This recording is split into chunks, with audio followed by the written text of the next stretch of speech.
I would like to thank Dr. Adriana Pereira for that special arrangement for today's program, a Bach piece, and I invite you to stand for prayer as we begin our ceremony today.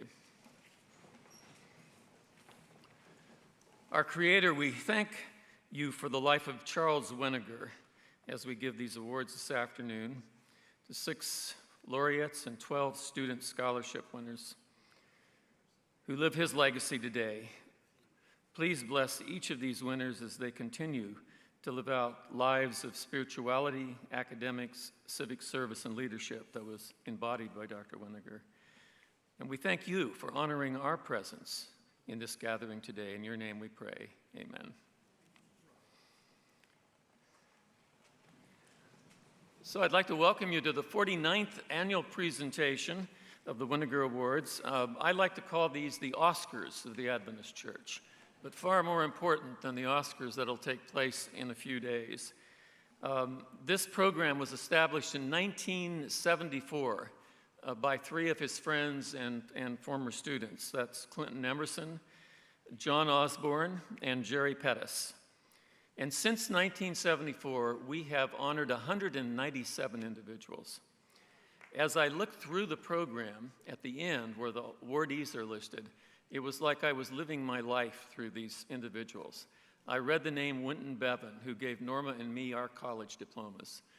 I read the name Miriam Tymason, who was the principal of John Evans Andrews School for 41 years in Tacoma Park and gave both of us our first jobs. And then I read the name Prof. J.P. Lawrence, who, interestingly enough, at 33 years of age, I followed him. I always choose that verb because nobody could take his place. He had been principal 33 years. The year I was born is when he came. And his name's in the list. And many of you have probably read through those, and you've relived memories about so many people that you see in that list that follows in the program.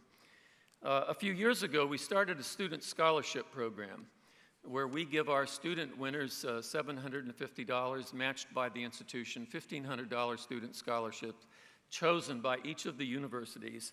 And again, we're looking at these values that Charles Weniger lived and asked the universities to give us a name that best represents that, and you will be introduced to those, a couple of them live here in person, but also on the screen by Dan Mashos.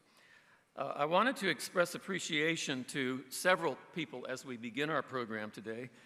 We want to thank Pacific Press and its president, Dale Galusha, for providing our printed programs to us and our announcements. Part of our ceremony this year involves ongoing healing for female employees in the Seventh-day Adventist Church. And you'll understand when I say this, so the contribution that we have received from Pacific Press is especially meaningful today. We always want to thank the Loma Linda University Church for this facility, but also the media team led by Stu Hardy and Summer Medina, who has produced this program. And I want to add a special word of thanks to the Loma Linda University Choir. This is not usually part of their performance schedule, but we asked if they would like to be here today to honor someone very special in their lives of music in this church. So thank you for coming today. We appreciate it very much.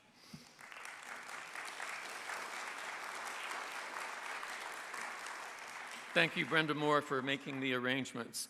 And I want to acknowledge, sometimes people that do a lot of writing don't get a lot of acknowledgement.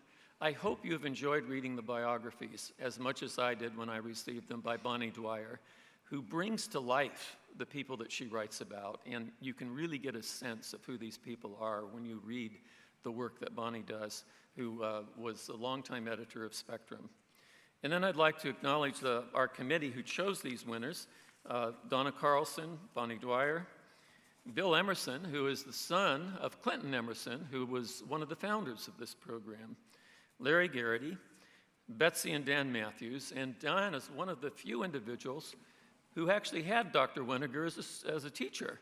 So we have that kind of ongoing legacy of Weniger to Matthews here. Rick Rice, Bernard Taylor, and Gerald Winslow. I hope that each of you will be inspired by today's program. Welcome.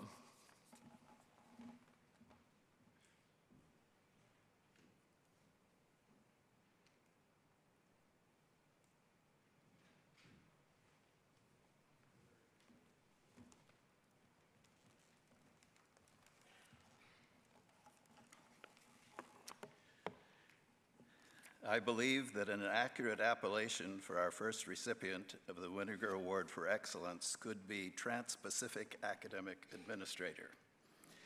Beginning life in Thailand, Malaysia, and Singapore, her professional life moved to our side of the Pacific, moving from Redlands Academy up the coast to Pacific Union College, further to Walla Walla University, back down to La Sierra University, and then back across the Pacific again to the Philippines, where she currently serves since 2019 as the president of Adventist International Institute of Advanced Studies, better known as IAS. When I contacted friends at the institutions where Dr. Kettering Weller has served, at PUC, former academic dean Nancy LaCourte said, "Ginger was elected by the student body as Educator of the Year for her outstanding teaching.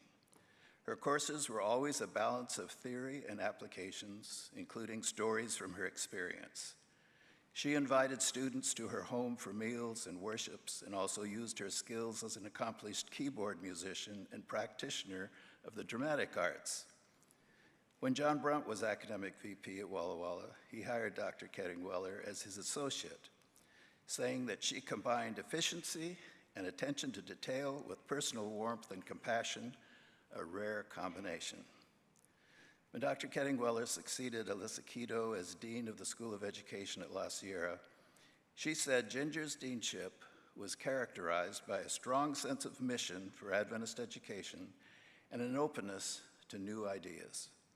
She created an environment in which students and faculty could flourish and was committed to mentoring international students who would, with their advanced degrees, spread the good news about Adventist education to all parts of the world. At IAS in the Philippines, Dr. Kettering Weller's institution is staffed by faculty from 20 countries and currently serves students from 60 countries.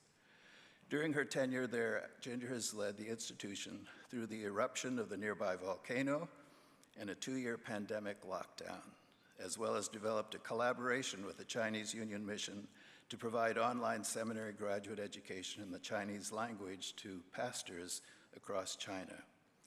Her vice president for academic administration, Dr. Richard Nelson, says, quote, "Ginger is known for always thinking of others, living a life in humble service while supporting a model of academic excellence.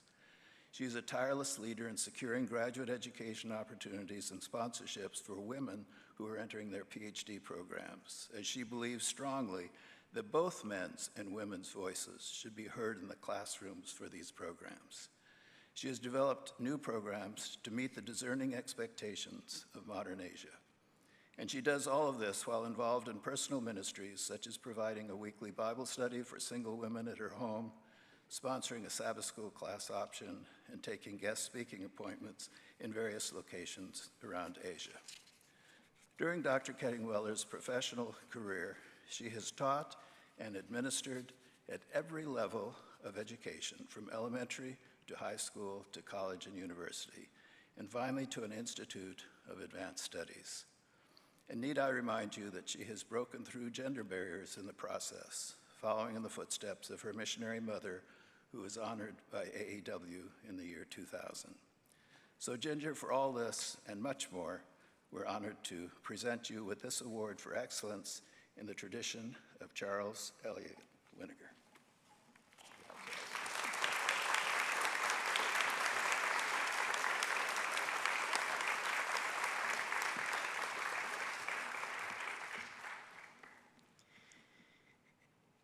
Thank you, Larry, and thank you to the Weniger Executive Committee, who somehow noticed me half a world away from here. When Jim and I accepted a call to mission service, I quipped that we would now fall off the face of the earth in the awareness of those who knew us in the North American Division. So far, I've been wrong. I'm so grateful for the many friends, family, and former colleagues who have supported and encouraged from afar. This Weniger honor, too, has served to encourage. And thank you for granting me a few moments to speak of two subjects about which I am passionate: mentors and mission. Two of today's Weniger Award recipients were mentors to me without ever knowing me. As a teenager growing up in Malaysia, I heard my parents, both of them missionary doctors, speak of Mary Kay McLeod and Lorna Tobler, these women who spoke up and reminded our church as policymakers of the importance of treating their employees with justice and equity.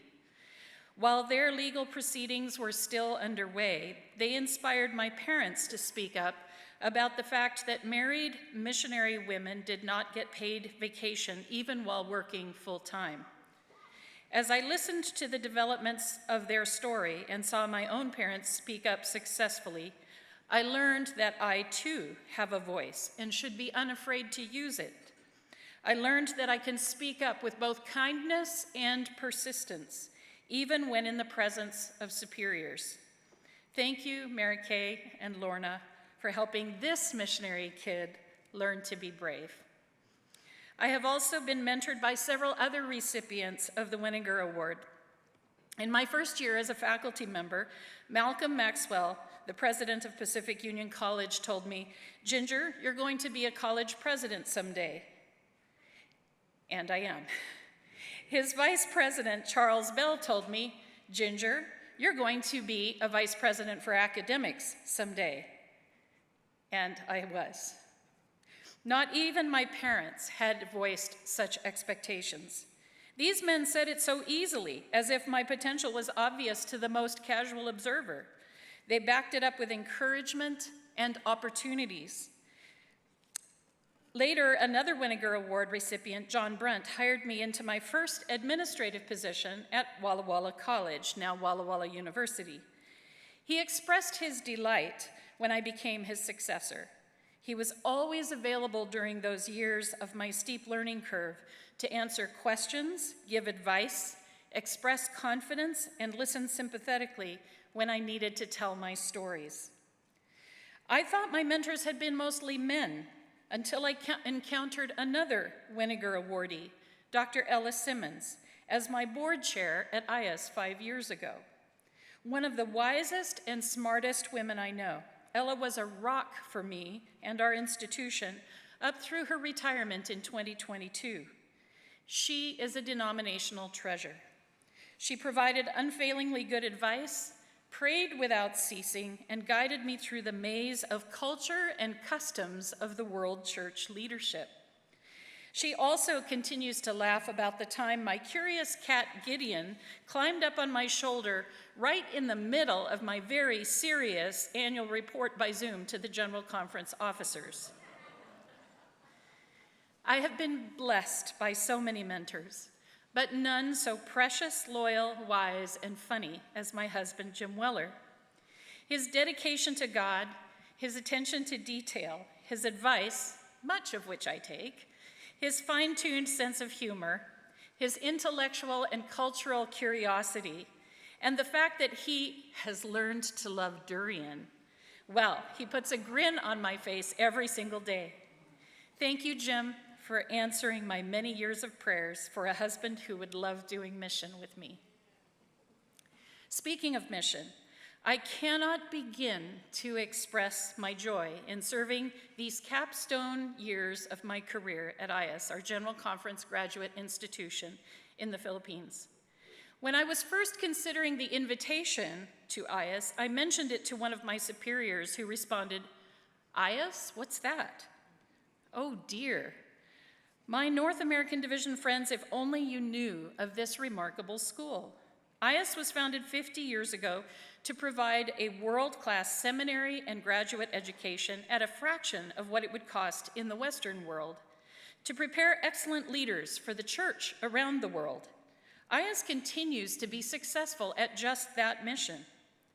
I first knew in my heart my calling to IAS when we visited during their 2018 International Research Conference. I noticed that the students who were presenting their papers could compete successfully with my students here in North America, even outdoing them for academic rigor and depth of understanding of the research methodology. What was this place? I wanted to be a part of it, and I still do. The privilege of working with faculty, staff, and students who have hearts of mission is an antidote to the divisiveness and discouragement the secularism and cynicism which too often characterize those who are highly educated in the world that I've worked in for so many years.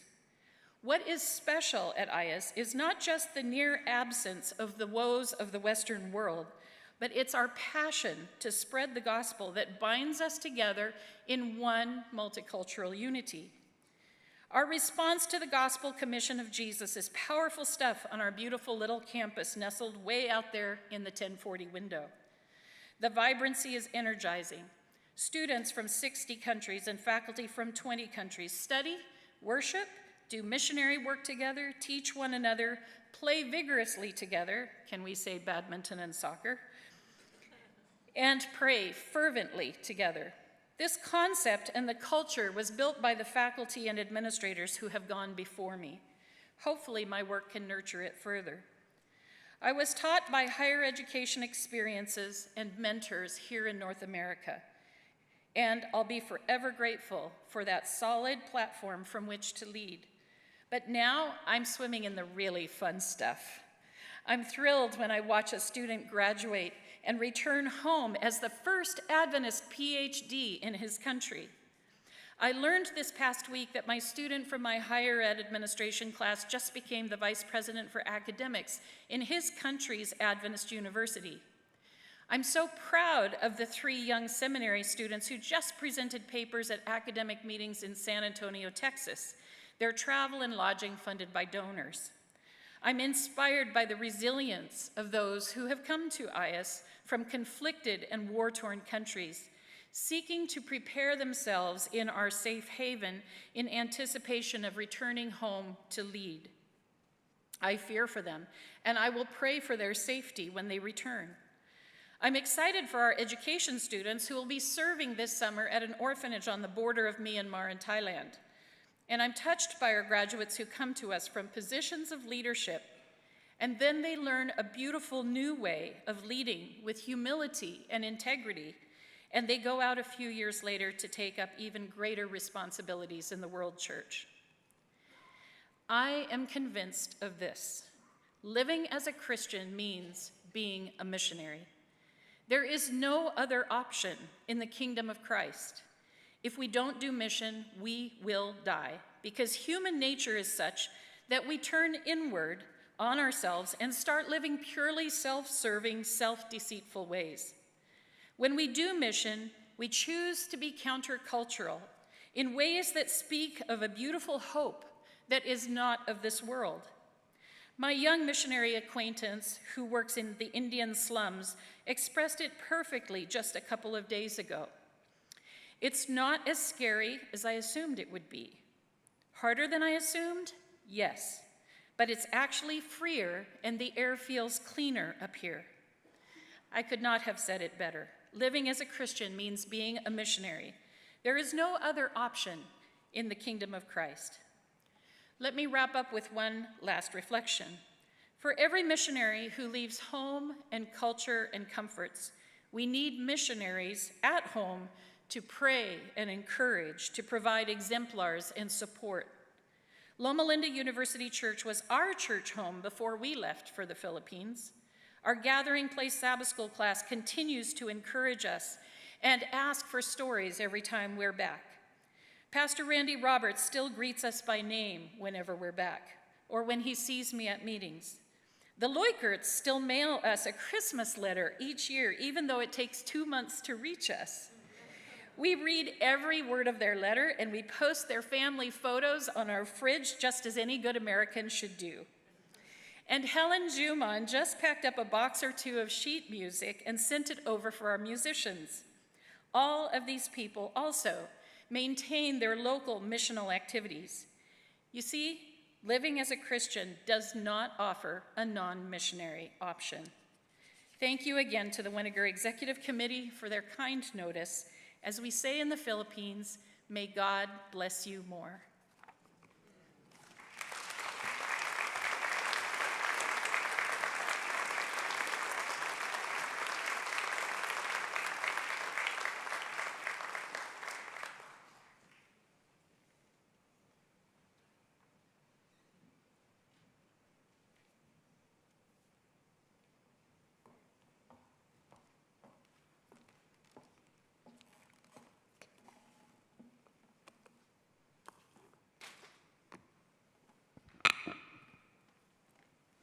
50 years ago, a legal dispute over equal pay for women at the Pacific Press Publishing Association changed the way the Adventist Church structures its pay scales. No longer would wage and benefits be based on gender and marital status. Summarized in one sentence, that makes it sound like change came simply. It did not. The press and its owner, the General Conference of Seventh-day Adventists, fought for 10 years over the requests for change. It not only fought the women who originally asked for equal pay, it fought the U.S. government for siding with the women. It fought the law, specifically the 1963 Equal Pay Act, and eventually the law won. Mary Kay and Lorna Tobler were the women who sought equal pay and benefits and brought legal action against their employer, the Pacific Press Publishing Association, in 1973 to get it. They thought it would be resolved quickly. After all, it was 10 years after the Equal Pay Act had been passed and after the General Conference had voted to give women equal benefits.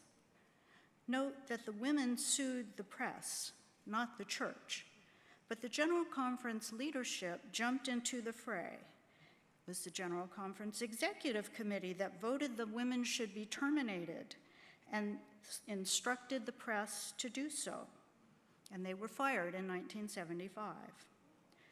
The church leadership took great offense that the women sought legal recourse in this situation and suggested to their local church that they be disciplined. When it was noted that bringing legal action against the church was not listed in the church manual as a reason for church discipline, a motion to make it so was quickly drafted so it could be taken to the General Conference session in Vienna that year. Early in the dispute, Tobler's husband was offered a job in Germany that would move him away from his position at the press in California.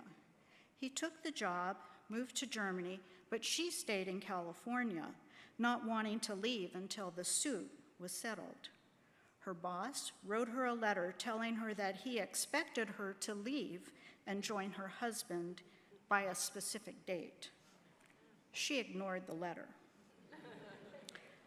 MacLeod was a popular Adventist author, and she regularly submitted manuscripts to various Adventist publications. After the dispute began, an official at the General Conference wrote to all the denominational publishing houses and magazines requesting that before any further production or promotion of Mary Kay's work, counsel should be sought from the General Conference and GC Publishing Department. Finally, in 1983, 10 years after the initial filing of the original class action lawsuit against the Pacific Press, and 20 years after the passage of the Equal Pay Act, Judge Spencer Williams entered his judgment that required the press to deposit $600,000 in a bank to be dispersed to the women workers of the press. Change requires patience, courage, and persistence. Change requires champions. Mary Kay MacLeod and Lorna Tobler brought class action suits against the press. They stood for equality for all Adventist women, not just for themselves. They stood for the right, though the heavens did seem to fall. After leaving the press, both continued to work for equality and justice. At Santa Clara University, Mary Kay helped draft a plan for how the university could help its hourly employees.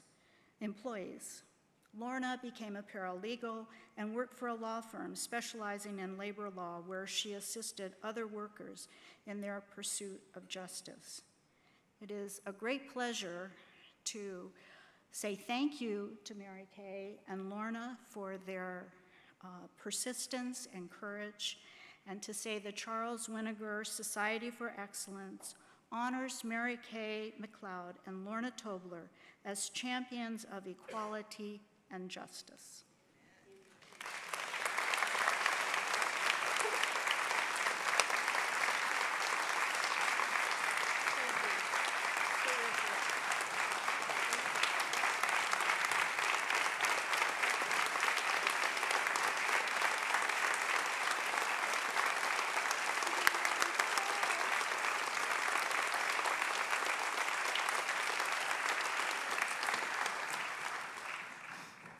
You're going to make me cry.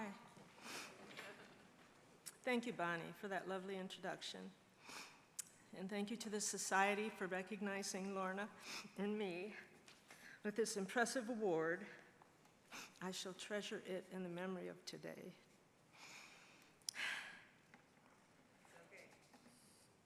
Looking back, I see clearly now that I was a servant of the Lord, brought to Pacific Press to bring justice to a harmful system that had oppressed women employees and their families for generations.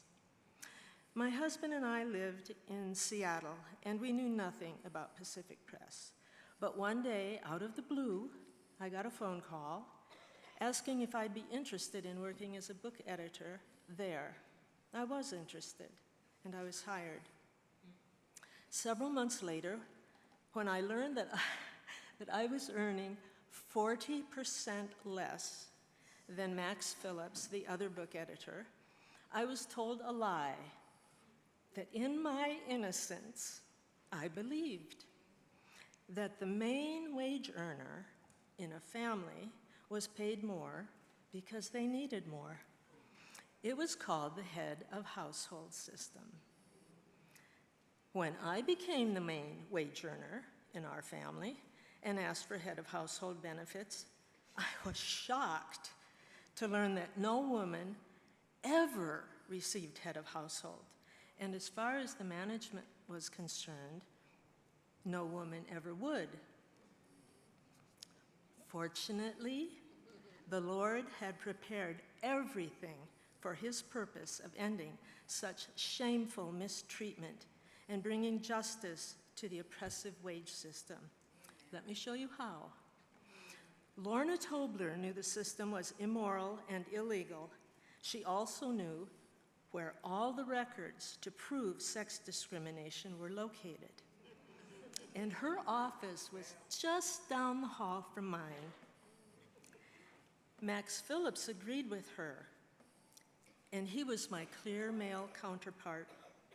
We did the very same work. I was the only woman at Pacific Press who had a clear male counterpart. My husband had been impressed by a lawyer he heard speak, and he took me to see her.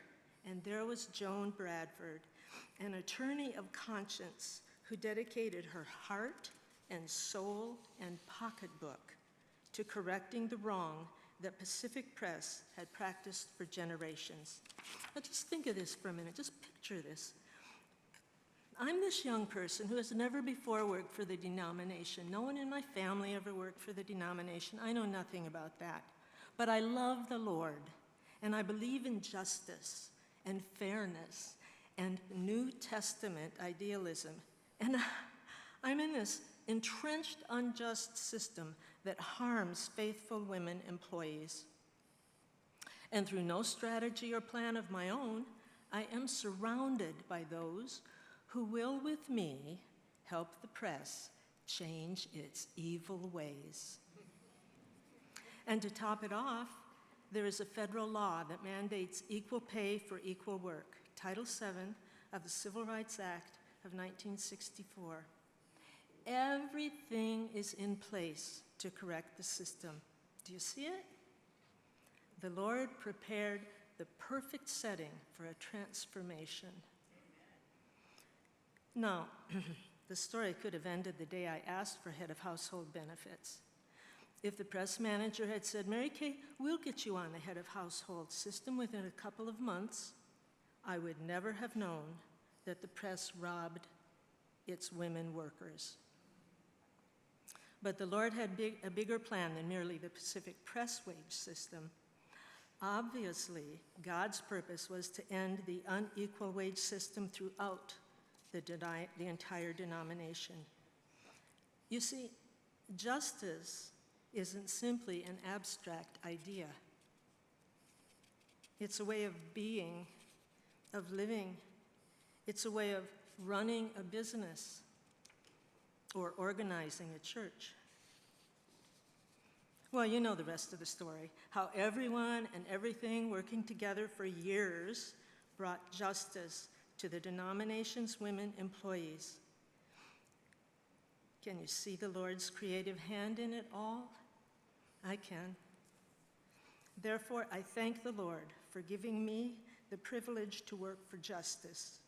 And I thank Lorna Tobler and Joan Bradford and John Ray from the EEOC and Max Phillips and Gus Tobler, my minister, Elder Mills, artist Glenn Heath, and all the others who played their parts in the drama of changing an evil system to something far better. And allow me to leave you with this from Jeremiah 22, verse 3. Thus says the Lord, do justice and righteousness, and deliver the one who has been robbed from the power of his oppressor. Thank you.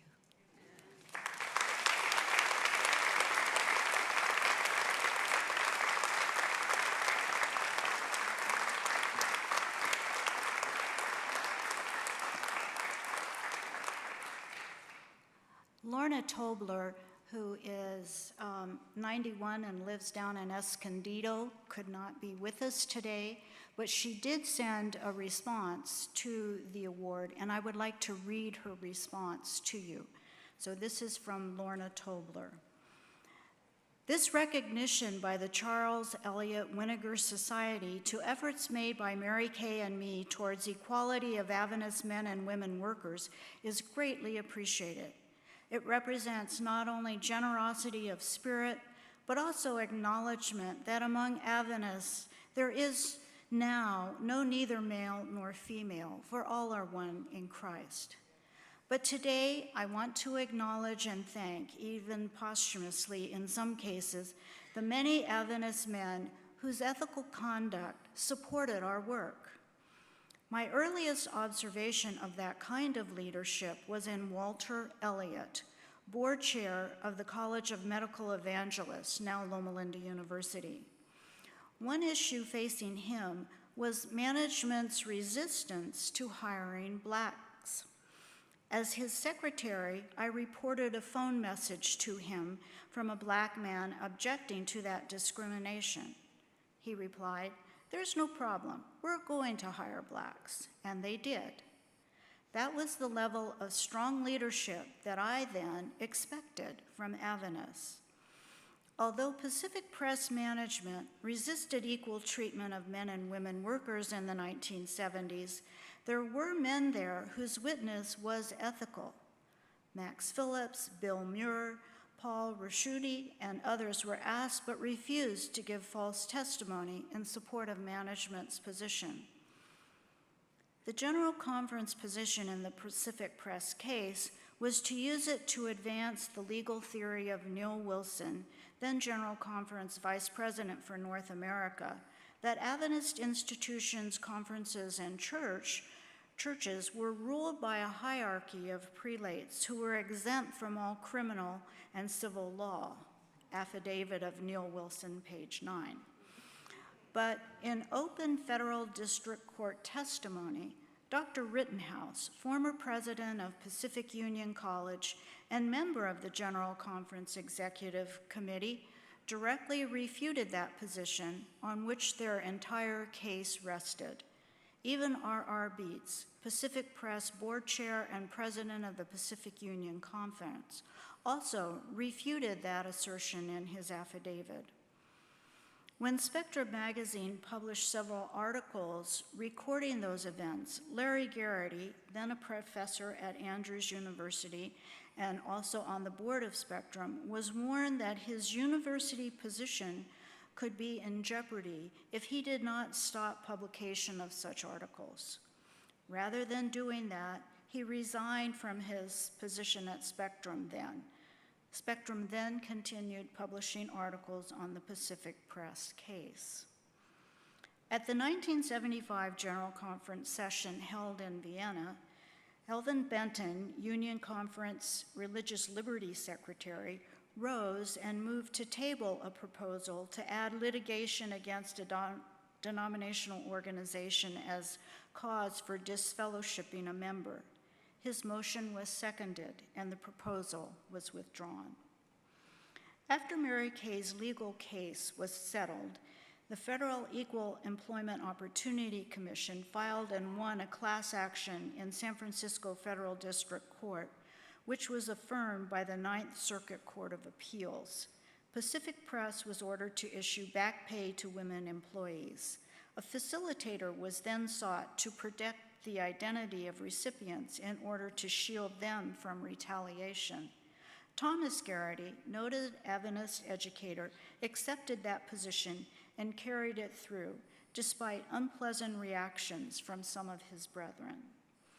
All our efforts were made possible by the kind, skilled legal representation of attorneys Joan Bradford and John Ray, and there were many others who gave moral and practical assistance to our cause. Their faithful witness should be remembered and borne in mind when one is called upon to take a stand. A cloud of witnesses will support you.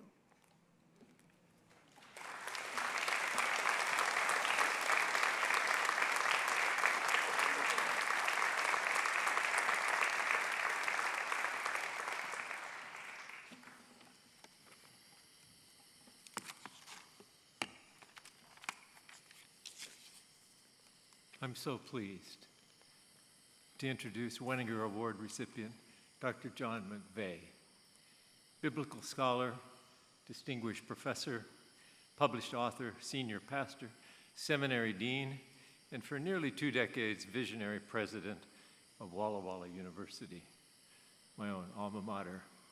In all these roles, John McVeigh has achieved excellence. Together with Pam, John's multi-talented wife, here with us today, they've created a warmly welcoming environment wherever they have served. It says a lot about John and Pam that both of their children, Marshall and Macy, have chosen to study theology and enter pastoral ministry in our church.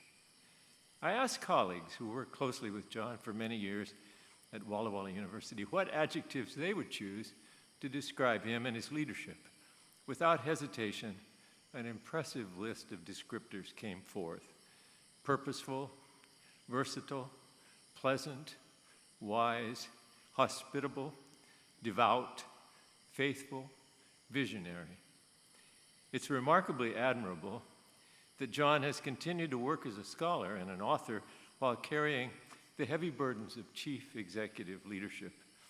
Early morning hours devoted to his scholarship have had, in John's own words, an energizing quality about them. Among the many professors who influenced John, he mentions 2 who were especially important: the late professor and New Testament scholar, well known in our community, Dr. Ivan Blazin, who was influential during John's seminary studies, and British professor and also a well-known author, theologian, Ralph P. Martin, John's doctoral advisor. Lest we think that John's life is only about work, he lists among his favorite forms of recreation hiking, snow skiing, racquetball, pickleball, bird watching, traveling with Pam to exotic international destinations. President McVeigh, congratulations on receiving this much-deserved award.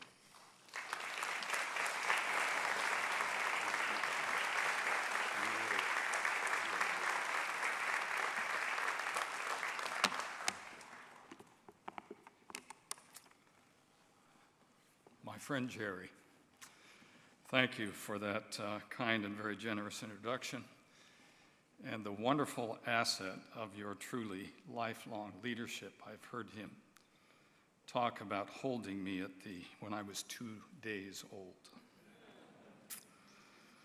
And I would like to thank the Weniger Executive Committee for this unexpected honor. I'm a little daunted by the fact that as I review the many prior awardees, a very high percentage of them have had a significant and direct impact on my life. A cloud of witnesses, which includes family members, treasured teachers, colleagues at Pacific Union College, the Seventh-day Adventist Theological Seminary, and Walla Walla University, has borne witness to me that a Seventh-day Adventist education is worth the investment of life's energies and all the creativity that we can muster. It is amazing to me that I've had the privilege of leading Walla Walla University for so many years. Sharing these years with Walla Walla University's students has been a grand privilege. I have especially enjoyed, amongst my weekly habits, attending Vespers and working the room at its close. That has nourished my love for students and my belief in the mission of Seventh-day Adventist higher education. As I look back, there are two individuals that have been especially key to any success I've experienced. Dr. Malcolm Maxwell, New Testament scholar and a recipient of the Weniger Award in 1996, served Walla Walla College for 18 years as a professor in the School of Theology, dean of that school, and vice president for academic administration. He would go on to serve as president of Pacific Union College for 18 years.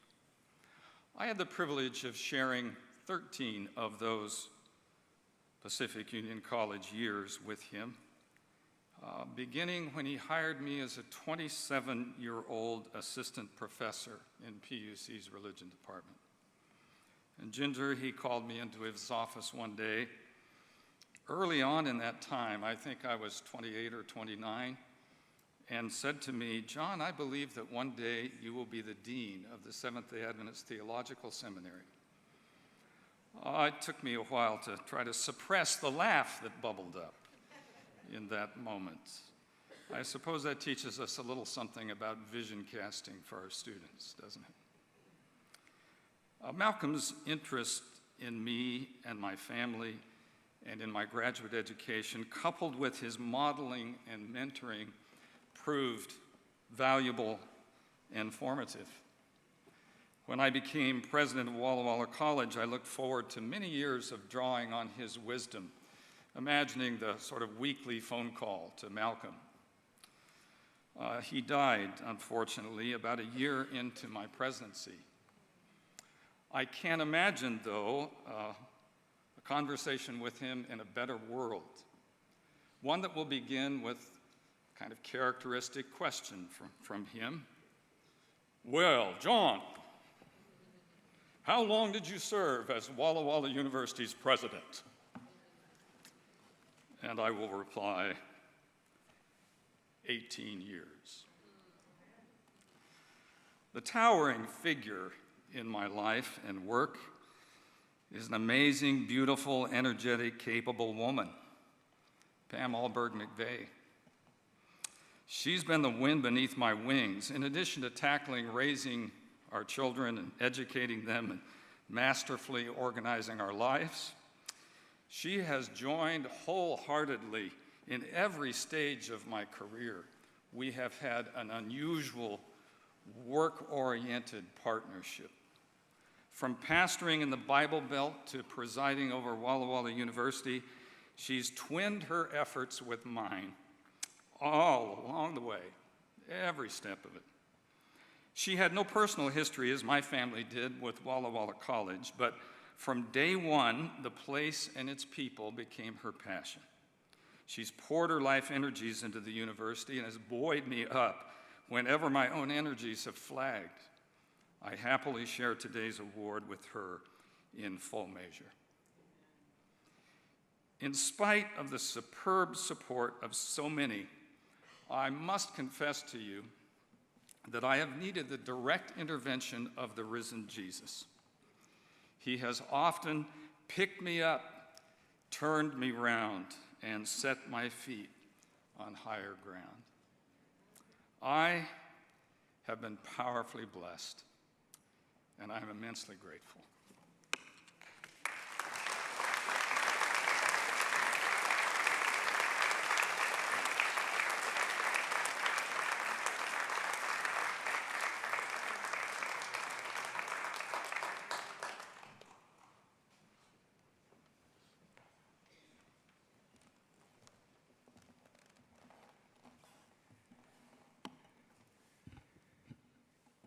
It is a singular privilege and honor for me to stand here this afternoon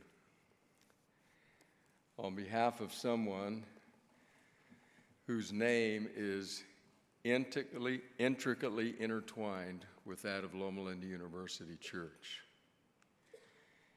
When Anita and I first became members here, I can remember two names. One was Jerry Davis, who was my boss in the chaplain's office at the medical center, who within a week of me arriving there said, I want you to go down to the church and I want you to get one of those cards out of the pew and I want you to fill it out. That's our church, change your membership. That's the direct approach.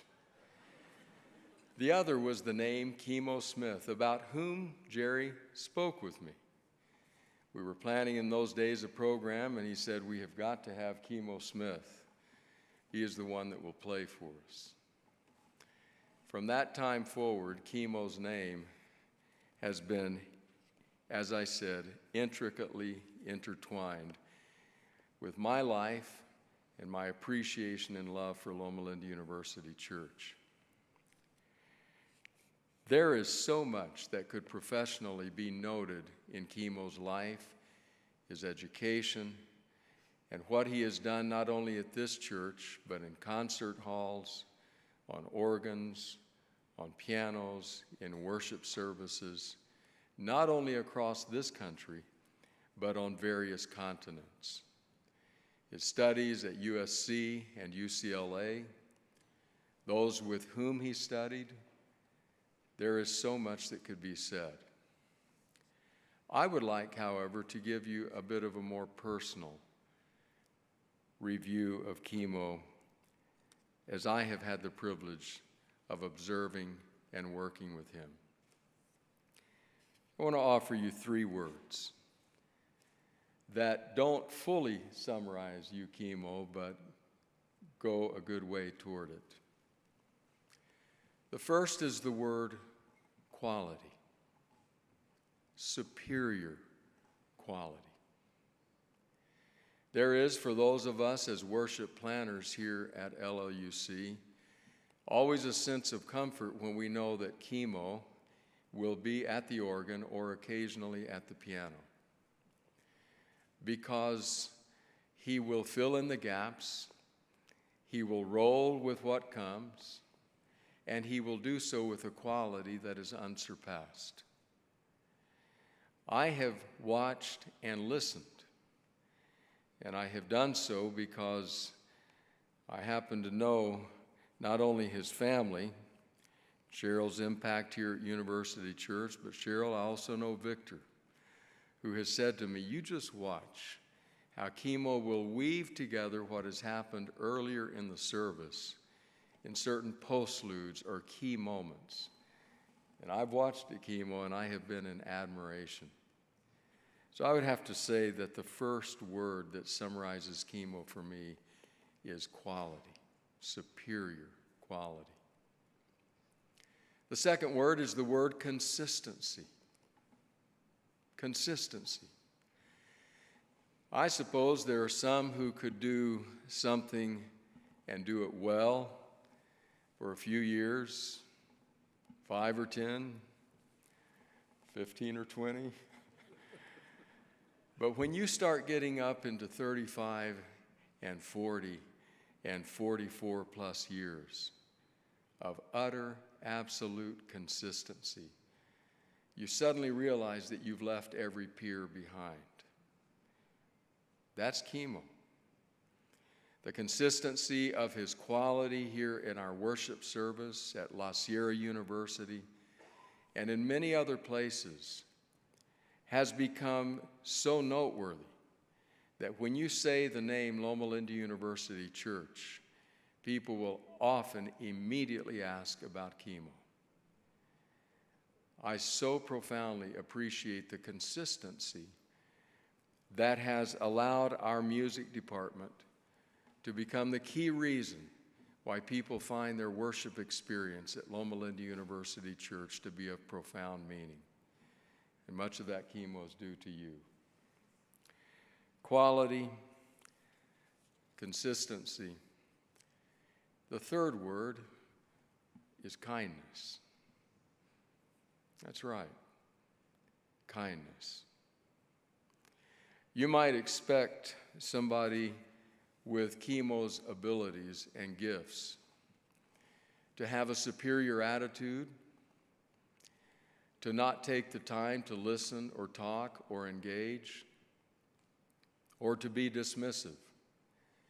But in my personal experience, as well as my many years of observation, I have been repeatedly impressed by a kind spirit, a gentle heart, and one who has made chemo, all of us, proud. So that's my privilege. I have had the honor of sharing this platform with chemo many, many times. But on no occasion, and at no time have I ever shared it with more pride.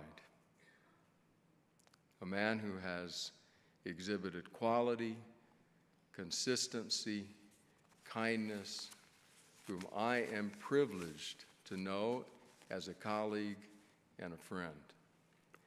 For that reason, it is truly a privilege for me, chemo, to present to you the Charles Elliott Weniger Award for Excellence.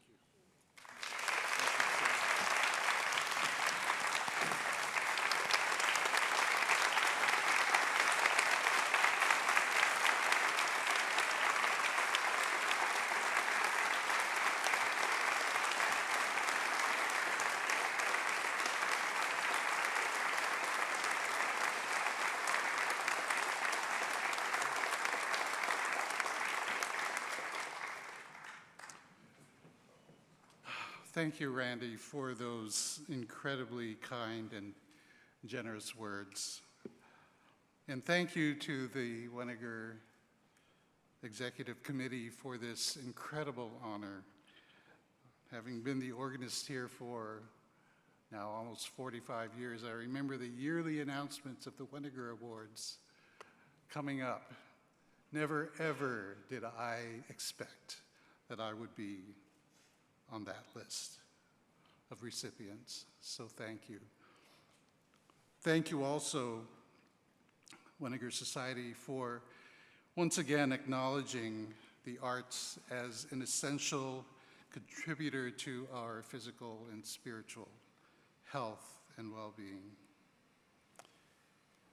In the early 1960s, sometime in my preteen years, I began to experience occasional severe headaches. This eventually became a daily occurrence and progressed to the point where I was able to be up for only a few minutes before dizziness and nausea would send me right back to bed. One night I got out of bed to use the restroom, and the next thing I remember was waking up in a hospital bed with my parents at my side. 3 days had passed, and during those 3 days I had been in a semi-conscious state and had suffered several epileptic-like seizures. The medical team had not yet been able to come up with a clear diagnosis. And at that point, when the future seemed uncertain, my father sat by my bedside and offered a prayer to God in which he made a promise to him that if I were to be healed, that he would, and my mother, would raise me in ways that would encourage and point me towards a life of service to him. In the years that followed, my parents supported in generous and sacrificial ways my growing interest and passion for music, as well as my eventual desire to learn to play the organ. They were both amateur musicians and often shared their talents in our local church. And perhaps they saw the path that I seemed determined to follow as one that would lead me to sharing my musical gifts in similar ways, thereby fulfilling the promise that my dad had made. The Weniger Society's recognition of my work this afternoon is clear affirmation that that promise indeed was fulfilled. It is said of many successful endeavors that it takes a village. When speaking of those that have contributed to my growth as a person, an educator, a performing musician, and a church musician, my village is more like a city with a large and diverse group of inhabitants. They include my teachers and mentors who, taking me from John Thompson's teaching little fingers to play, all the way to navigating the complexities of a Bach fugue, taught me both skill and artistry. My past and present music colleagues at La Sierra University, with whom I have collaborated for the past 34 years, some of the brightest minds, most brilliant artists, and the best people that I know. My students, who not only learn from me, but from whom I learn as well at every encounter. And my past and present partners in church music ministry, all consummate musicians in their own right, but also sharing a mutual desire to spiritually enrich the lives of our church community through the music that they offer each week. And then, of course, there are the scores of musicians, be they instrumentalists, singers, conductors, singers in choirs, who have not only made music with me, but made me a better musician. To list each by name, of course, is impossible, but to those who hear this, please accept this as my personal expression of gratitude to you. That includes all of you behind me. I do specifically need to acknowledge my family, my parents, once again, my three younger brothers, who put up with my incessant practicing for years and probably spent an equal number of years in therapy as a result. My children, Victor, Valerie, and Mallory, who grew up in this church and who, among the three of them, have participated in almost every one of our music ensembles. And of course, my wife, Cheryl. Cheryl, of all people, understands the meaning of service to the church, having been here before me and with me as part of the music ministry team at the University Church, directing children's, collegiate, and handbell choirs for over 30 years. She is responsible, actually, for bringing me to the University Church, so I dare say that were it not for her, I would not be standing here today. So thank you, Cheryl. Much of what I have been able to accomplish in all aspects of my musical career would not have been possible without her encouragement, patience, sacrifice, and support. So thank you for all of that. Johann Sebastian Bach wrote, "All music should have no other end and aim than the glory of God and the soul's refreshment." In my biographical sketch in today's program, Bonnie Dwyer references Malcolm Gladwell's 10,000-hour rule as she applies it to musical practice. I stand here today representing and wishing to share this award with the thousands of my fellow musicians, both professional and amateur, some as fortunate as I to have paid ministry positions, but many, if not most, volunteers who invest their 10,000 hours in weekly practice and preparation so that they may bring to their waiting congregations music that will do just that, glorify God and refresh the soul. Whether it be in the studio, on the concert stage, or in the sanctuary, this is my desire as well. It is a sacred obligation that we as musicians have to God and to those whom we serve through our music. I leave you with an excerpt from a welcome speech given several years ago to incoming freshmen by the then director of the music division of the Boston Conservatory, Carl Polnack. I believe that his words apply equally to those of us in music ministry, and so I have changed it a bit the context a bit to reflect that. He says, someday at 8 p.m., someone is going to walk into your concert hall. Someday at 11 a.m., someone is going to walk into your sanctuary and bring you a mind that is confused, a heart that is overwhelmed, a soul that is weary. Whether they go out whole again will depend partly on how well you do your craft. You are not an entertainer. You're a lot closer to a paramedic, a firefighter, a rescue worker. You're a sort of therapist for the human soul, a spiritual version of a chiropractor, physical therapist, someone who works with our insides to see if they can get things to line up, to see if we can come into harmony with ourselves, and I would add with God, and be healthy and happy and well.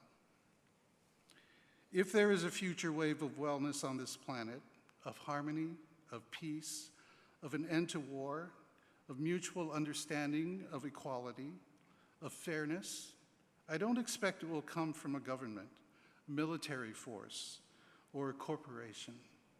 If there is a future of peace for humankind, I expect it will come from the artists, because that's what we do.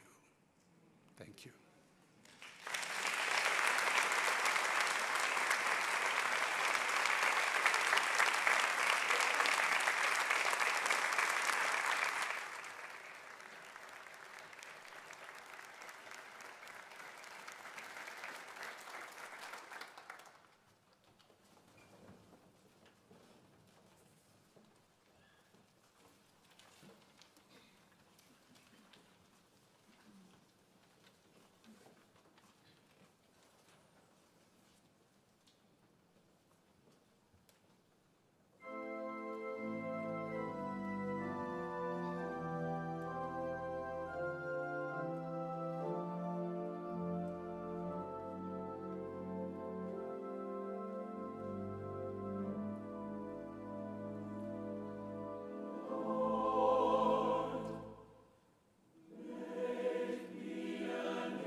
It's a true honor for me this afternoon to present my friend Lowell Cooper.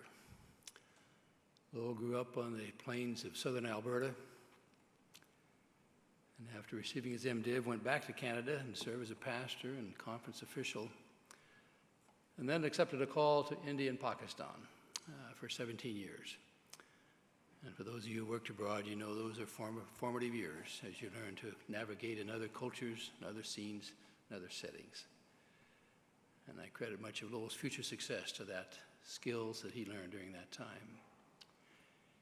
Then was called to the General Conference as an Associate Secretary, and then soon was named a Vice President, General Vice President of the General Conference in 1998.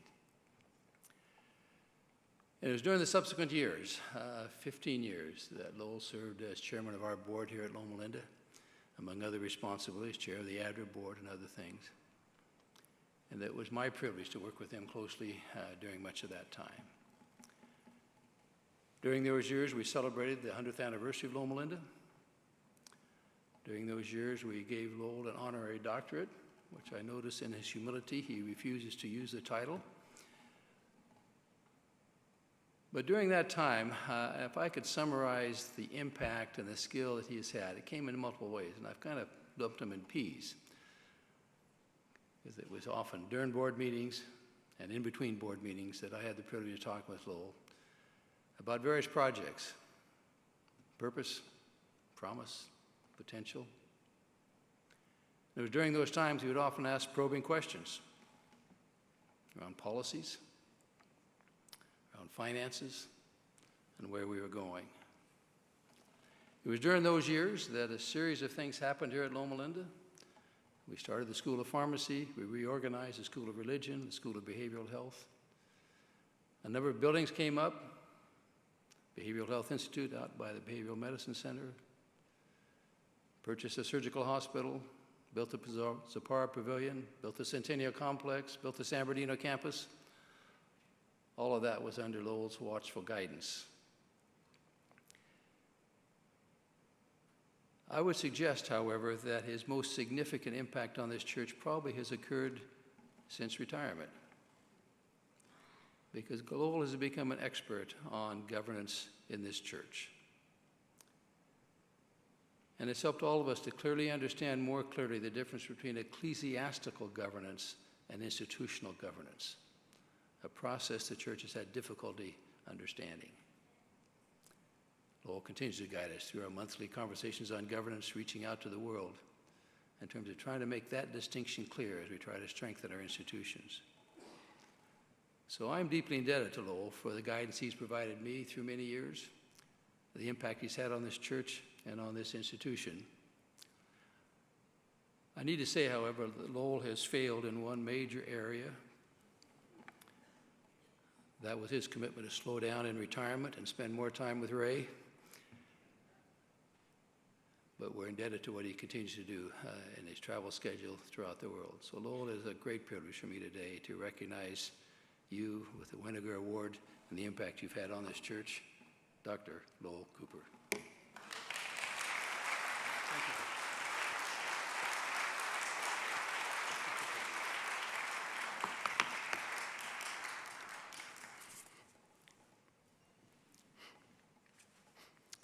Thank you, Dr. Hart, for those kind words.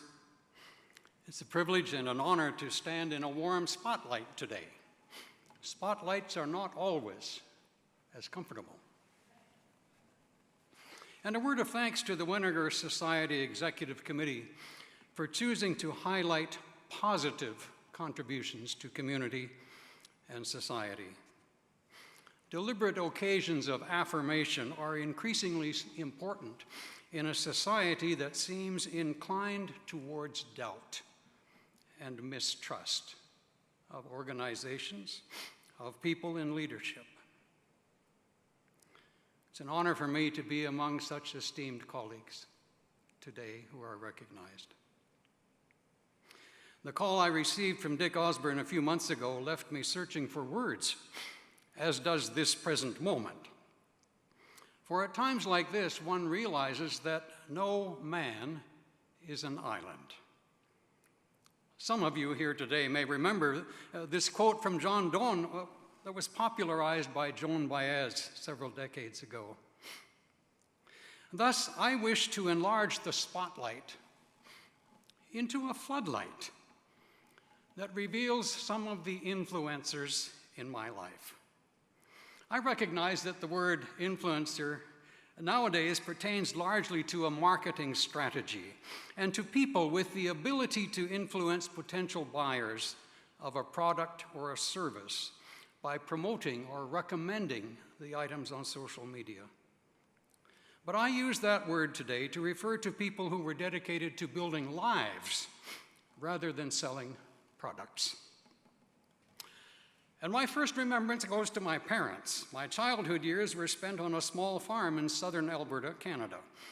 I, along with my siblings, attended public school. My mother had a high school education. My father completed grade 8.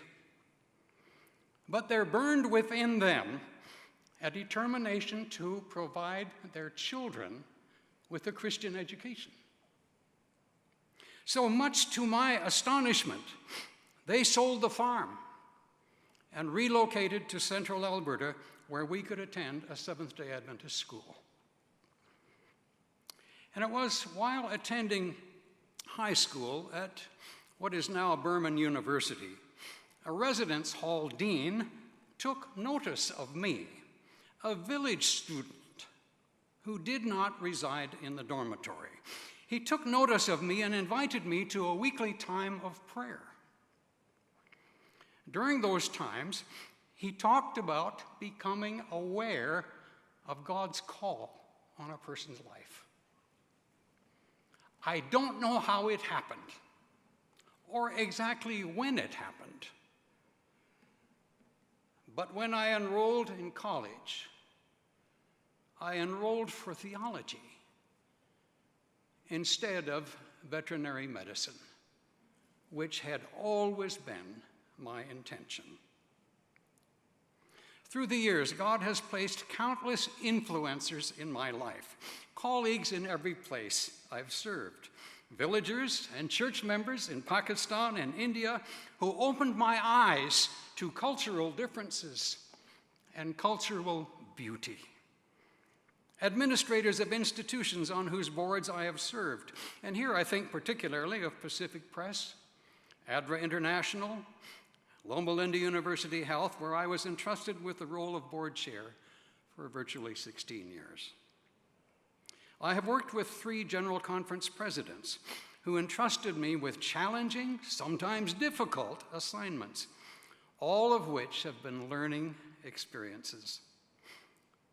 I retired not because my heart wanted to, but because the head said it is time to let others, younger others, experience the privilege of leadership. So today I wish to salute with gratitude all those influencers, some past, others here present, who have graciously nurtured, guided, supported, and even admonished me in the pathway of life and leadership. And towering above them, though of average height, is my companion of 55 years plus, Ray Lee, a person with gifts far different than mine, but who has been a constant supporter, encourager, confidant, and partner. Now, we've been married over 55 years, but have barely lived together for 45, due to my extensive travel of about 100 days a year during much of that career. Among other skills and qualifications, Ray is a nurse. One time, when she left home to attend an international conference on travel medicine, I learned how empty the house is when the spouse is gone. Thank you, Ray. And thank you all. I've been invited to share some remarks described in your program as the Clinton Emerson Annual Address. Clinton Emerson was one of the 3 founders of the Weniger Society in 1974. I've chosen to think with you about a future-ready mindset. Many people view the future with apprehension. The media these days seems saturated with news about the future that is unsettling, promising, and threatening. We learn that violence is creeping into places once considered safe. Churches, schools, malls, hospitals, college campuses.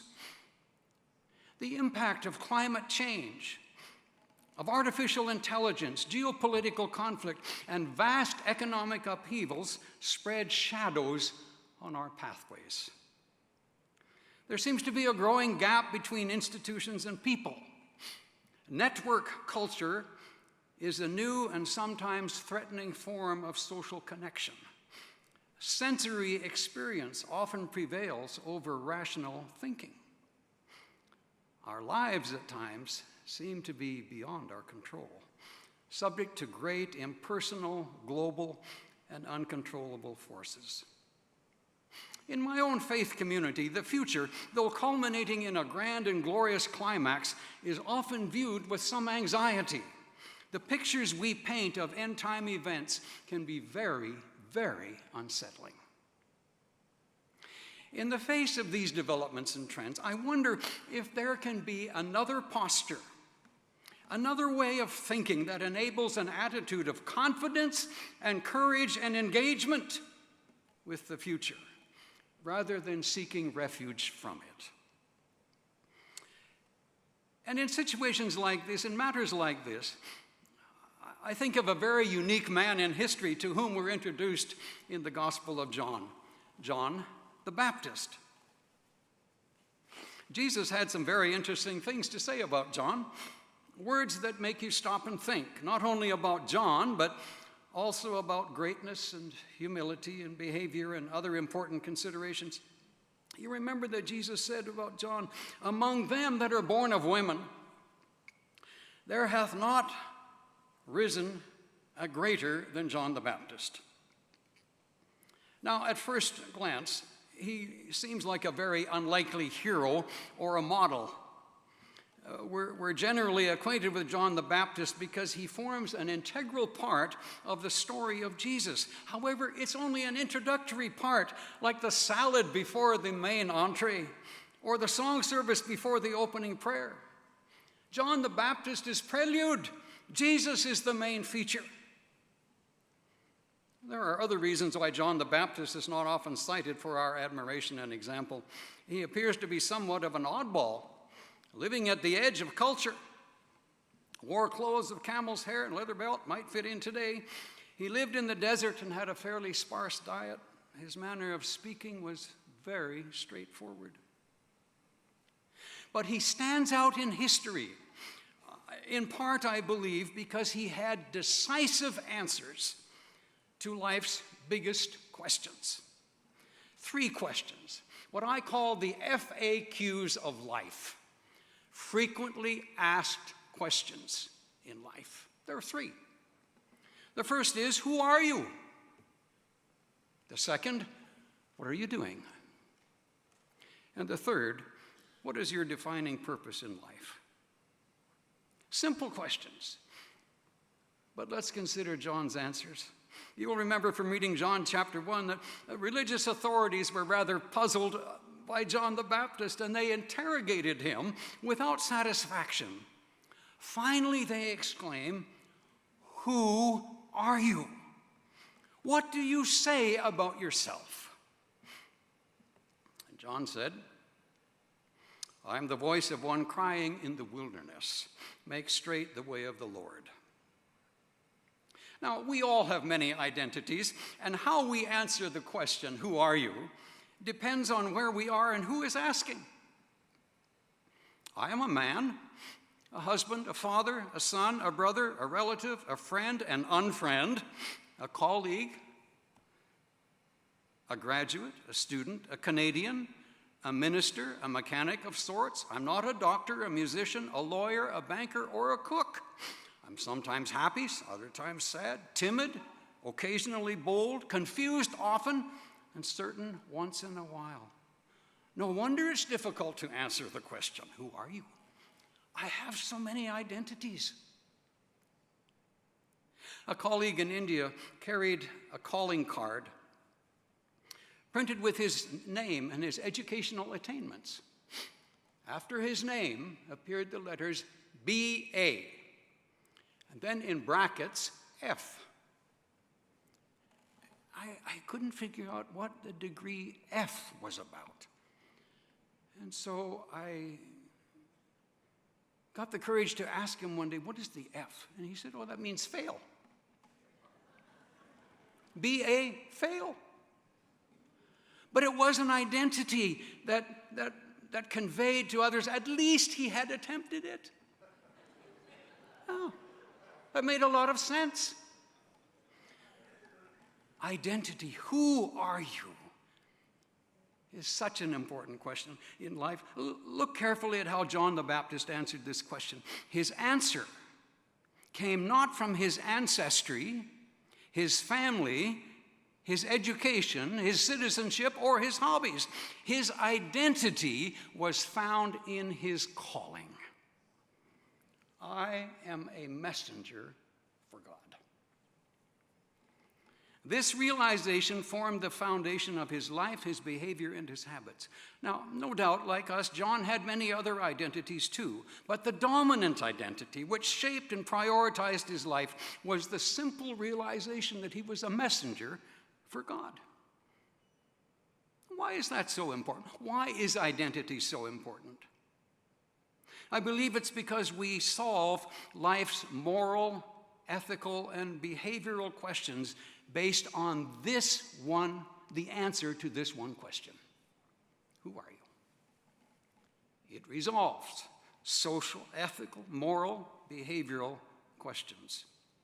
Examples of identity issues in life abound. You find them in the political realm: Israelis, Palestinians, Democrats, Republicans, liberals and conservatives, Russians and Ukrainians. You find them in the religious realm: Christians and Muslims, Adventists and Catholics, creationists and evolutionists, conservatives and progressives. You find them in the social realm: blacks and whites, rich and poor, in cultural dress and music. The Bible record has several great examples of moral issues that were resolved on the basis of identity.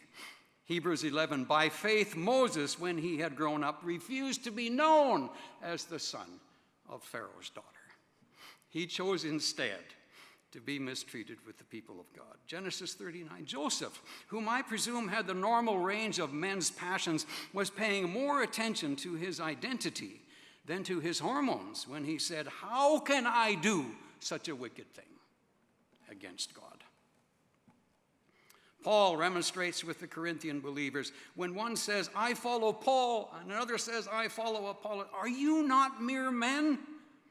Then he concludes, for we are God's fellow workers. We live in a media-saturated society with influencers all around us who market ideas that shape our attitudes about ourselves, our values, our behaviors, and our use of resources. One of the most urgent issues in life is just this simple question: who are you? How do you define yourself? What identity provides the ethical and moral basis in your lifestyle? There was a second question that they asked him. It's essentially, in our day, it's the question, what do you do? A question of focus. The leaders of the Jews didn't understand who John was, nor did they comprehend what he was doing. So they asked him, why are you baptizing? John answered them, saying, I baptize with water, but there stands one among you whom you do not know. The next day, John saw Jesus coming and he said, behold him. Look at him. John's work, his mission, was to bring attention to Jesus. For John, the question, what do you do, is not a question about action, it's a question about intention.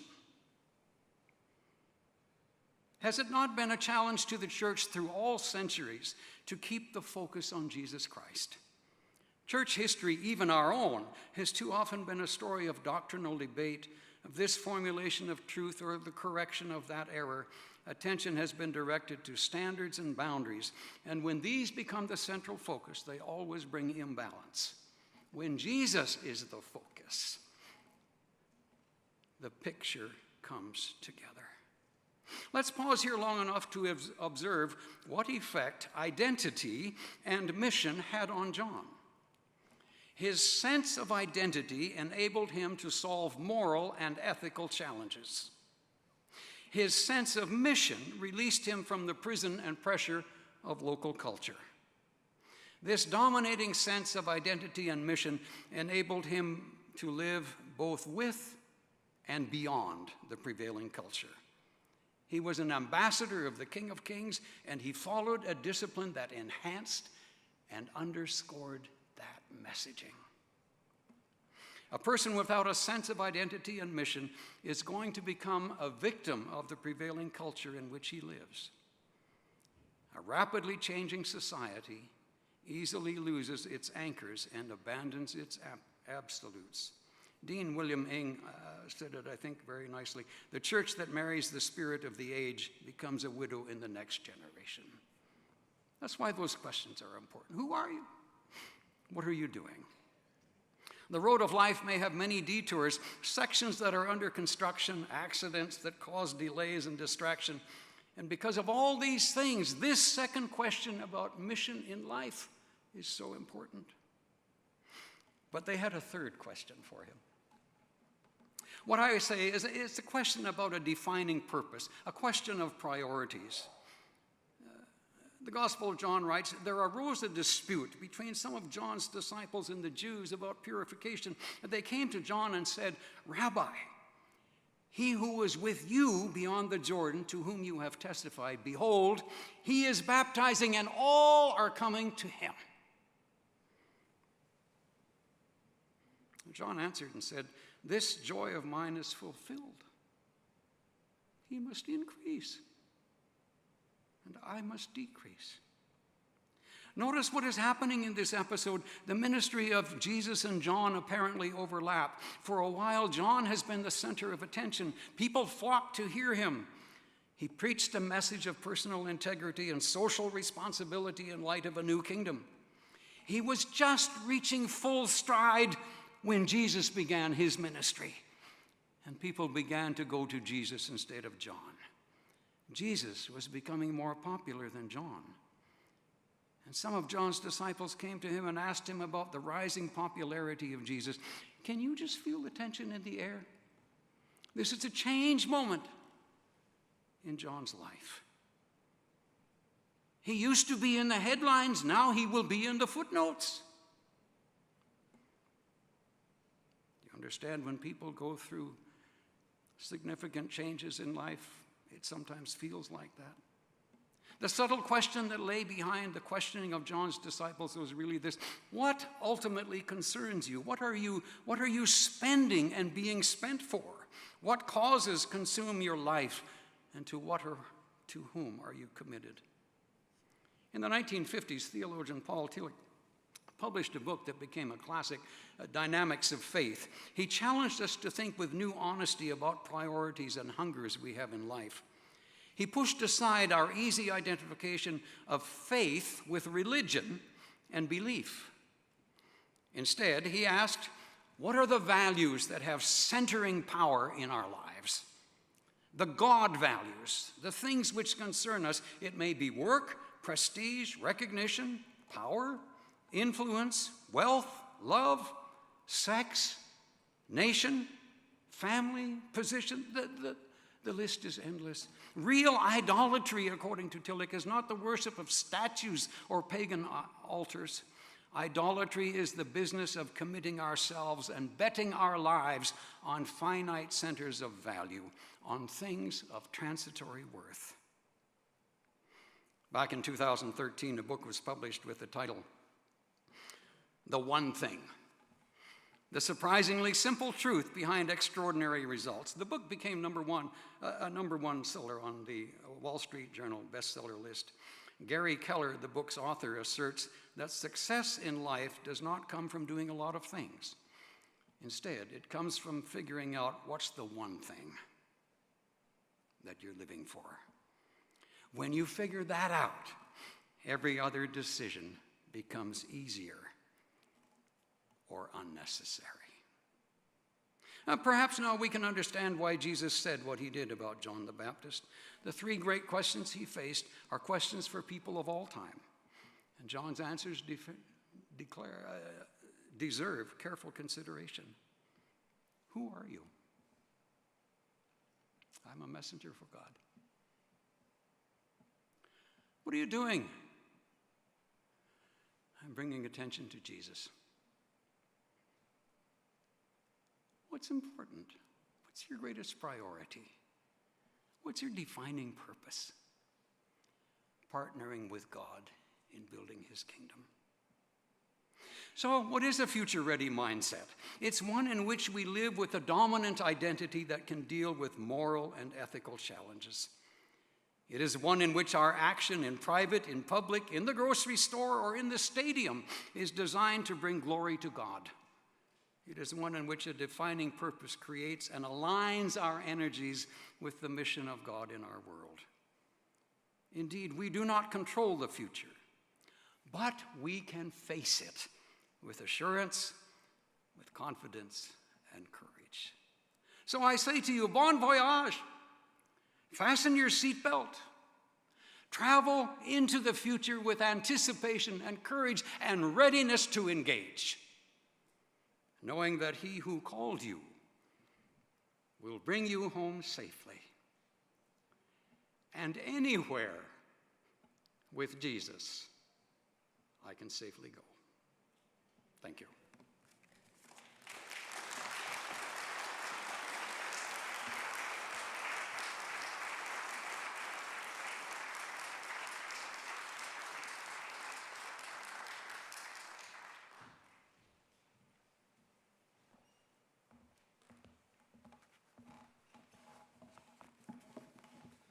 Thank you, Pastor Cooper. Both Dr. Emerson and Dr. Weniger, you would have done them proud. Thank you for the values you shared. Because Dr. Weniger was first and foremost a lover of students. The Weniger Society, in about 2014, determined we want the values that Dr. Weniger represented to continue through succeeding generations. Hence, we have established the Weniger Fellows, students who have been recognized, recommended from their institutions. And I introduce to you today, at the first, Ashley Back, Kettering College, and among other things, Ashley is studying radiologic sciences and images. Second, Charles Metz. Please notice he is at Union Adventist University. Charles is a theology major who has already served in significant capacities in his home Colorado Conference as well as on campus. Joseph Burton is at Andrews University. He is a theology major, and I found it interesting, among his many ministry activities, he does grief counseling at Andrews campus. Juliana Zollbrecht, from my alma mater, Walla Walla University. She is always learning new things and meeting new friends, and her program is preparing her to pursue a doctorate in occupational therapy. Kevin Roblero Cruz, Southwestern Adventist University, is a music education major. He goes an extra step to assure people everything can be accomplished with dedication and God's help. Laura Ringstaff, Southern Adventist University. She's a sophomore management entrepreneurship major with a future in the equestrian industry. Luigi Laconi Cruz, Pacific Union College. He is a theology major, and he's called a pastor in training and already an effective leader and dynamic preacher. Marish Kashishian at La Sierra University. Marish, are you here this afternoon? We heard you were going to be here. Oh, there you are. Thank you. Get a camera on her if you can. Welcome and congratulations to you, Marish. And she's at La Sierra, a health science and nutrition major, and she is an Iranian-American immigrant who is very, very grateful to be here and have these education blessings. And I just want to thank you for being here with us this afternoon, Marish. Melissa O'Rourke is at Adventist University of Health Science over in Winter Park, Florida. And as with every other student who has been recommended, these students would have done Dr. Weniger very proud.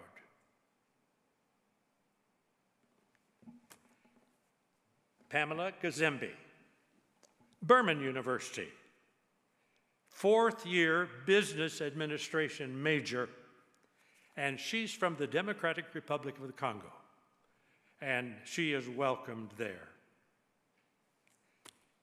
Next is Ruben Chipuli.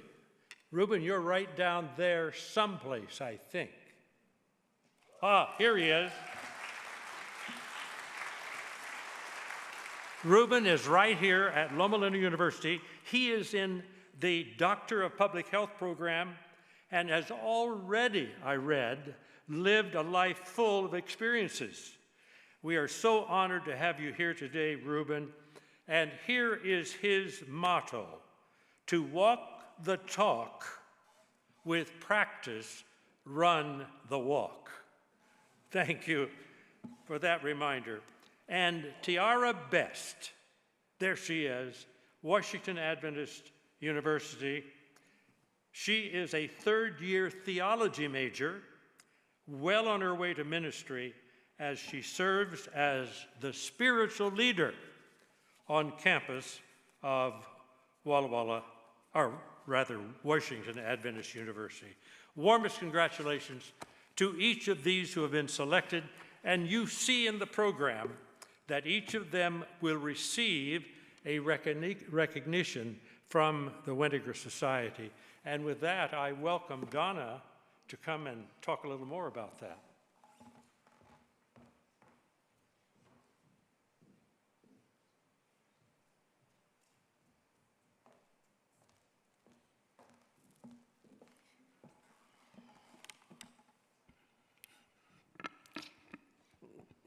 It's hard to follow Dan. But this is the time when the Charles Weniger Society asks you to join us with gifts. People always want to know what an organization does with the money they give to it.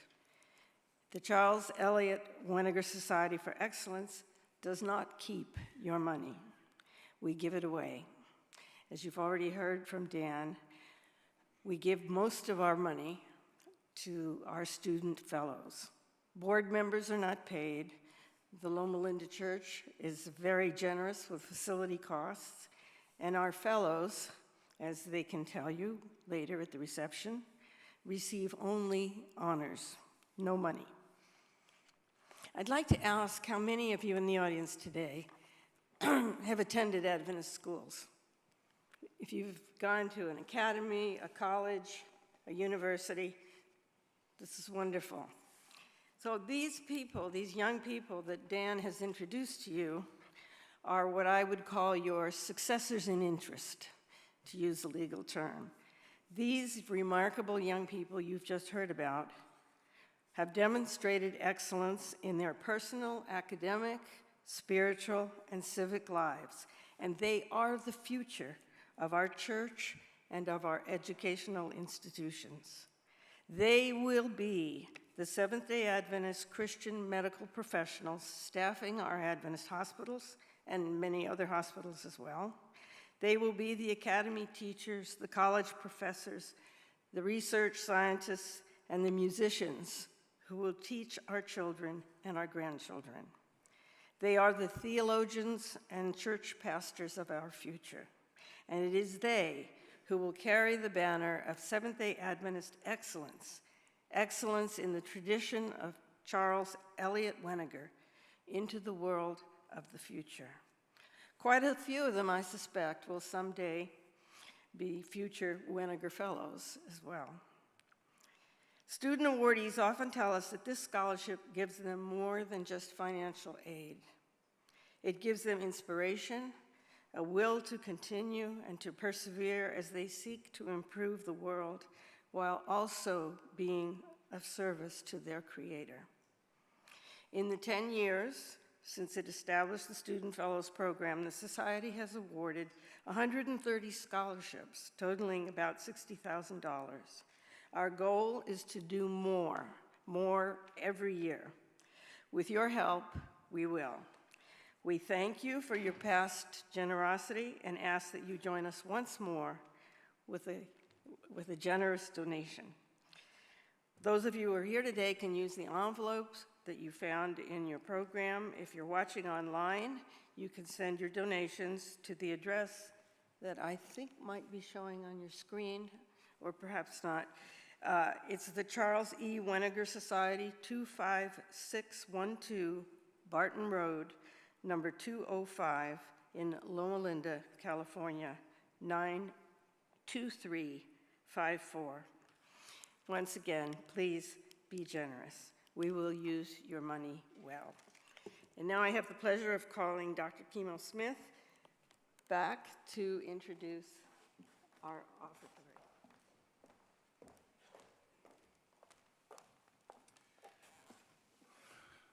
Out of the many pieces that I could have selected to play this evening, the one that I chose has special significance for a few reasons.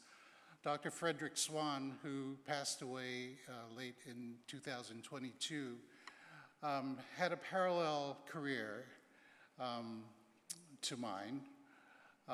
He was an educator, he was a concert performer, and also a church musician. And he was known by some as the Dean of American Organists. The arrangement that he wrote of Great Is Thy Faithfulness was written to be added to a collection in memory of Fred Bach. I worked with Fred Bach in music ministry for 14 years at the Hollywood Presbyterian Church, so this is a special arrangement for me, and I play it as often as I can. And then finally, the words of this hymn, the third verse: pardon for sin and a peace that endures. Thank you. Thine own dear presence to cheer and to guide.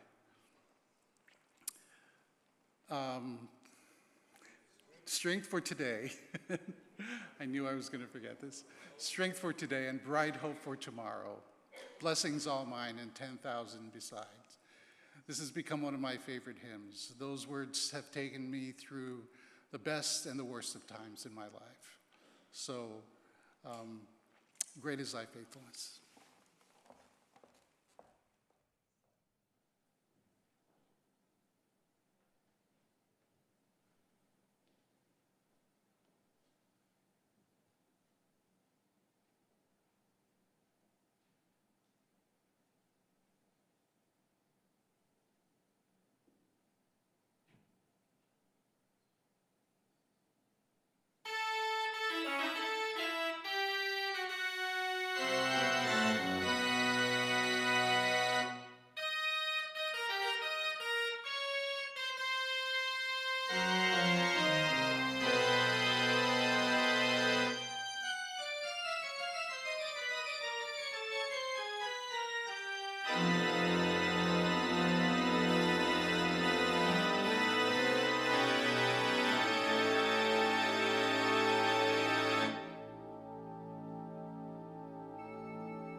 So Rick and I have the privilege of honoring individuals who were Weniger awardees who died in 2023, and there were 2 of those, and I think you'll appreciate both of those. Rick, tell us about Fritz Guy.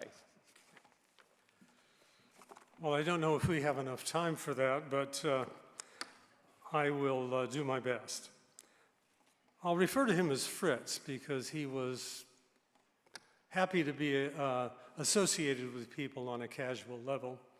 He was a member of the religion department when I arrived at La Sierra College in the early 60s. My sophomore year, I took a year-long series of classes from him entitled Introduction to Theology. They covered the entire range of Christian theology, from the doctrine of God to the doctrine of last things. For each doctrine, he assigned a theological outline, which required us to consider all the essential topics the doctrine involved and to provide biblical support for each one. My 5 outlines came to a total of 130 pages, and they are the only college assignments that I still have in my files. In 1964, Guy moved to Chicago with his wife Marcia and their children, Linda, Richard, and Susan, in order to pursue a doctorate at the University of Chicago Divinity School. While there, he took classes from well-known professors in various fields, and years later, they remembered him as one of the best students they had ever had. After several years in the Second City, the Guys returned to La Sierra, where he resumed his teaching responsibilities. In 1977, he joined the faculty of the SDA Theological Seminary, and 7 years later returned to Southern California to serve as theologian in residence here at the Loma Linda University Church. When the 2 campuses separated, Fritz became the first president of La Sierra University, and after several years, he returned to full-time teaching as professor of theology and philosophy. Fritz retired in 1994 and passed away 9 years later. Fritz served the Adventist Church in a number of significant ways, both as an administrator and as a scholar. His discussion on the purpose of theology was published by Andrews University Press in 1999 under the title Thinking Theologically, Adventist Christianity and the Interpretation of Faith. A glowing review of the book appeared in the Adventist Review, describing it as the first book of its kind within the Adventist Church, the product of a theologian who makes sense, a work of art that doesn't have a single boring page. I've never had a review of anything I've written that's quite so complimentary. Okay. Like many, I have always appreciated the way Fritz's work combines rigorous thinking with loyalty to the Christian tradition. He respected the history of the Adventist Church, carefully reflected on its doctrines and practices, and embraced the church as his spiritual home. To quote the article that appeared in La Sierra University's recent account of his passing, Guy loved the Adventist commitment to higher education and will be remembered as an insightful, highly capable scholar, teacher, and pastor, as someone who exemplified and fostered the core values of both the church and the university. Bill Johnson died in 2023 and was awarded the Weniger Award in 2015, along with 2 other individuals, Bert Holoviak and Bert Beach, who was his longtime collaborator in interfaith dialogues in the Adventist Church. As Steve Chavez noted in his Adventist Today obituary, we knew Bill as a missionary, theologian, scholar, missionary, administrator, author, friend, and colleague. But there were a lot of us that were very comforted to know that Bill was at the center of power in the Adventist Church through his editing of the Adventist Review for 24 years, his service on almost every major committee dealing with major issues, and his quiet and influential presence around anyone that was with him. I was thinking in my own life, there are a few people, a handful of people, that embody who they are through their presence. And Bill was one of those. You felt the presence of Jesus Christ when you were around him. He didn't have to talk about it. He lived it. It was in his body. It was part of his DNA. And in the midst of this chaos of the world and the church and all of that, there was always this calmness of presence that Bill brought, a focus on Jesus Christ, and that's why we valued so much his service. In my accreditation life at WASC, I had Fresno Pacific University in my portfolio, a Mennonite university, which also includes a Mennonite biblical seminary. And there I became acquainted with one of the prominent Mennonite theologians, Valerie Rempel. When she found out I was an Adventist, she immediately started talking about the powerful influence of Bert Beach and Bill Johnson in their interfaith dialogues as she represented the Mennonite church. Steve Chavez finished his tribute, which some of us heard at Bill's memorial service at Crosswalk, with a poem that he wrote at the service of a daughter of mutual friends of Norma and me when their daughter died. He wrote, "Green was her color. She was born in May when spring was in the full, when the trees wore silken jackets of green, when grass covered the fields and the earth throbbed with life and vitality. She fell asleep on the first day of April. Winter hung on late this year, but she lived to see the snow melt away, the first buds shoot out, and the greening of the land. Green was her color. She knew love. She knew the love of Jesus. And we all knew the love of Jesus because of Bill."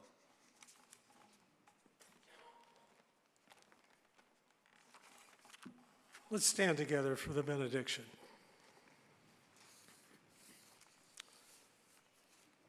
Now to him who by the power at work within us is able to accomplish abundantly far more than all we can ask or imagine, to him be glory in the church and in Christ Jesus to all generations forever and ever. The Lord bless you and keep you. The Lord make his face to shine upon you and be gracious to you. The Lord lift up his countenance upon you and give you peace. Amen. I'm going to ask the 5 winners today if they would leave right now. Your families can join you later, because if I don't do that, you're going to grab them here, and you won't get over to the reception that's been planned by Donna Klein and Carol Jones. So we would encourage the rest of you now to follow them out that door and enjoy a reception where you can congratulate them in person. Thanks for coming today.